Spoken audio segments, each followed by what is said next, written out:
Yeah, You so a know, big thing I that we're mean, kind of working on, and we're not the first people to talk about this, but storytelling itself. I mean, when you talk about incident response, it's a timeline, yeah, right? You have a bunch of disparate events that are at least at first disparate, and you go through and you're annotating or marking them up, just like you would like in IDA Pro, where you're like hmm annotating an RE, a PE file, sorry, that you might want to share those notes with somebody else.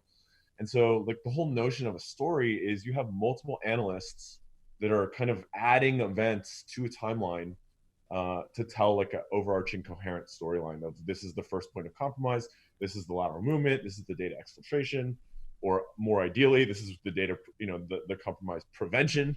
But that whole notion is something, people talk about. It's the same thing as case management, but when you kind of just flip it just a little bit, it opens up this whole new kind of uh, way of looking at things. And I think right. that there's a lot that modern web technology can bring to kind of the table there, where you can do things. We're using things like GitHub Markdown, and we want to start using things like Twitter style hashes, Yeah, where yeah, yeah. we can share this timeline maybe with multiple classes of users of our system, right? Like you might have the timeline want to be available to all the other analysts so they get all the technical levels of information. But you might want to hashtag a synthetic event added to a timeline and say this is hashtag for the CSO's eyes, right? Hashtag Right, CSO. right. Well, and I think you Share and I that story. just met with a company and talked about that, where they tell they tell the story one way for the analyst, right, from initial detection to conclusion, but for management, you start at the conclusion and tell the story backwards as to how we detected it. Yeah, and a big problem also, like think about you guys are both like excellent incident responders. I'm sure you guys actually, I've been in the trenches with you guys when we've experienced this, where it's like, all right, you're doing the investigation, new information is coming in by the minute as you're kind of going through and doing your analysis, but you have to stop and then share that with your manager, who then has to stop and share that with their manager, and then Right, maybe right. board of directors.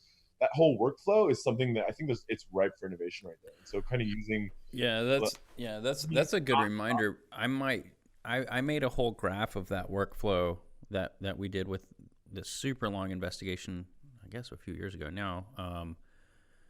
Brian, it was the investigation where we basically segmented up everybody into their own role. We had the acquirers, the guys who are getting the new data, and then we have the indexers, guys indexing, email or, disks or network traffic.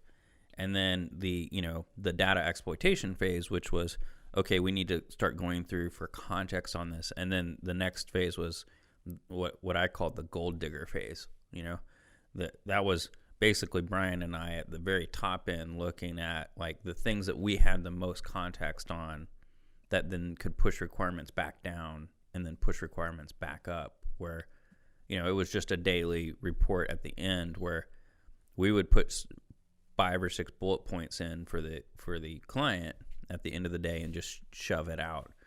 And we even wrote like our first report generator tool just around that, so we could just highlight, put a few findings in, a small executive overview, 1 page, ship it up. And if they had any questions, they'll ask. But otherwise, we're just going to keep going about everything that we're orchestrating right now. And that workflow worked really well when we worked with all the right tools and the right people. So like egos would get in the way, we'd just fire them, or bad people in the group, just get rid of them.